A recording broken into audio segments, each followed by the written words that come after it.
Welcome to the debate. Our focus today centers on what is perhaps one of the most intellectually demanding philosophical challenges that arises from our source material. The problem of reconciling the traditional definition of a perfect deity with the observed reality of intense and pervasive suffering in the world. Right. And this specific tension, it's often called the logical problem of evil, is really the ultimate crucible for any theological system. It forces us to define what we even mean by perfection when we're faced with such persistent disorder. Absolutely. If we accept the classical definition that a being is simultaneously omnipotent, meaning they can eradicate evil, omniscient, meaning they are aware of all evil, and omnibenevolent, meaning they want to end evil, then the central question just hangs there. Why does intense, daily suffering continue unabated? I'll be arguing that the continued existence of this suffering, particularly the acute, seemingly gratuitous kind, strongly suggests the absence of a perfectly benevolent governing force. And I will be arguing for a compatible framework, one that asserts that suffering is either a necessary precondition for greater goods, or that it is an inevitable byproduct of the cosmic structures required for moral agents to even exist. I find deep compatibility where others see only contradiction, suggesting that a perfect God isn't defined by providing comfort, but by maximizing value. The logical premises are pretty straightforward. A perfect being must be capable, knowledgeable, and desirous of preventing suffering. Yet we witness suffering on a horrific scale, and not just human cruelty, but random destruction, earthquakes, tsunamis, widespread disease. When you are faced with the unadulterated pain of innocent people, especially children, who can derive no conceivable moral benefit from their plight, well, the classical definition of a perfect deity falls into severe logical tension. The observed scenario, where pain is so intense and often random, it aligns far better with a chaotic or an indifferent universe than one governed by an all-good creator who had infinite choices in its design. I'm just not convinced by any line of reasoning that claims this level of acute, pervasive suffering is a necessary component of the best possible world. That formulation is, I'll grant you, undeniably powerful, and that's because it prioritizes immediate human observation and our emotional reaction to pain. But it relies on an implicit assumption that the highest good is the elimination of pain. And I challenge that assumption. Our defense starts with the concept of authentic, robust moral agency, or, true freedom. For moral choices to be genuine, they have to carry real weight and real consequences, which means the potential for evil must be present. A world without that potential would lack true freedom, and therefore it would preclude the very moral and spiritual growth which the material suggests is the highest, most enduring good. And what's more, this system requires stability. The universe has to operate according to consistent physical laws for consciousness and life to arise. These reliable laws, while necessary, will inevitably produce localized tragic outcomes. We have to see suffering not as an end, but potentially as a means to a greater meaning, a transformative element leading toward an ultimate cosmic redemption. I appreciate the necessity of separating the issues here. But the standard defense of free will, while it addresses moral evil, the cruelty humans inflict on each other, it completely fails to justify natural evil. Why must the requirement for human moral choice necessitate catastrophic events like massive floods or volcanic eruptions or genetic diseases? These events are completely unrelated to human moral agency, and yet they inflict immense, unavoidable, and often statistically, meaningless suffering. I mean, if the divine goal is the moral or spiritual development of creation, how does a newborn, suffering in the collapse of a building due to a fault slip, gain spiritual maturity? Their suffering appears to be purely unmediated, random, and destructive. It fits the philosophical category of gratuitous evil perfectly. That is a fundamental challenge, yes. But the defense of stable laws isn't just about utility, it's about coherence. Natural disasters aren't distinct actions taken by God. They are the unavoidable consequence of the physical structure required for any reality, and thus any moral agency, to operate. We require consistent, predictable laws of physics, of geology, of chemistry, for conscious life to emerge and for science to function. If God were to intervene every time a natural process threatens suffering, say by neutralizing every tidal wave or instantly healing every mutation, the very foundation of a predictable reality would dissolve. The universe would become chaotic, arbitrary, and fundamentally unreliable. Stable laws are a metaphysical prerequisite for a world where freedom has genuine meaning, even if those stable laws sometimes lead to tragic outcomes that we, from our limited perspective, might deem excessive. Okay, but your insistence on the metaphysical necessity of these destructive laws is precisely where I find the design flaw.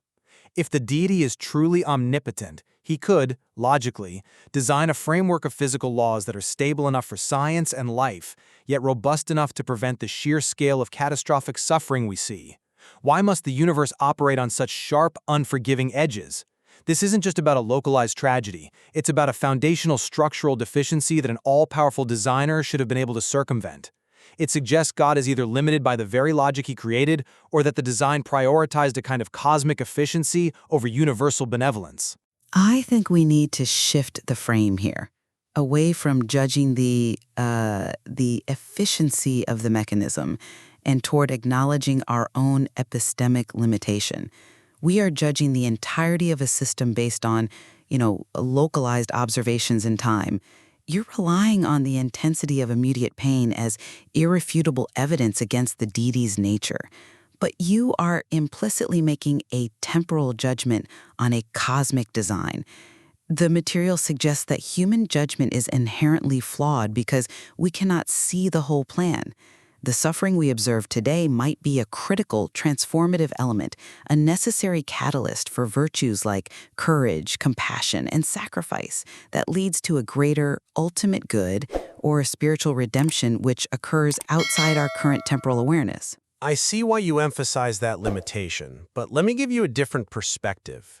Appealing to our limited human vision while at the same time asserting divine omnipotence, it strains credibility. If God is all-powerful, then the argument that we just can't understand the necessity of this suffering acts as a profound theological cop-out. If the only pathway to necessary growth requires the repeated, agonizing death of thousands of innocents via entirely random, preventable means, then that definition of goodness seems severely compromised. Couldn't an omnipotent God have created a system that allows for genuine moral choice and spiritual maturation without the prerequisite of such devastating, disproportionate costs? If the path to virtue must involve infants suffering from starvation, then the designer has to be judged on the moral quality of that inescapable necessity. That analysis, however, presupposes that there's such a thing as risk-free freedom, and that a truly perfect being would opt for it. The material does not support the idea that freedom can be separated from its inherent risks. The perfection of the deity in this framework means preserving the highest possible good, authentic freedom, and the growth derived from struggle, even if it necessitates pain.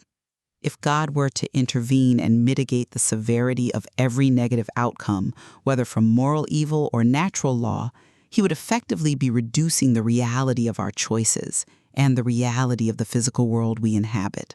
Okay, let's focus on that consequence. I come back to the practical observation. The cost of this so-called true freedom, measured by the widespread, unavoidable suffering of innocent people and the immense scale of destruction from natural disasters, is simply too high to be compatible with a perfectly good God. The suffering appears to far, far outweigh the moral utility gained.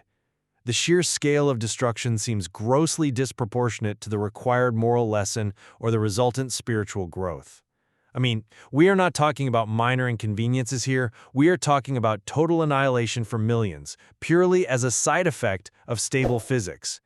This reality just combines more seamlessly with an uncaring, indifferent universe than a benevolent one. But the calculation of disproportionate cost is precisely the limitation of the human short-term perspective.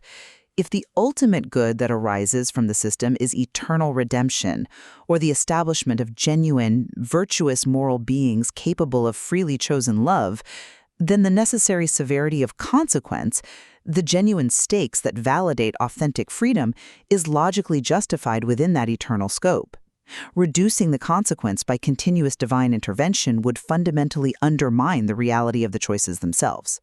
The material teaches that true moral merit requires genuine adversity.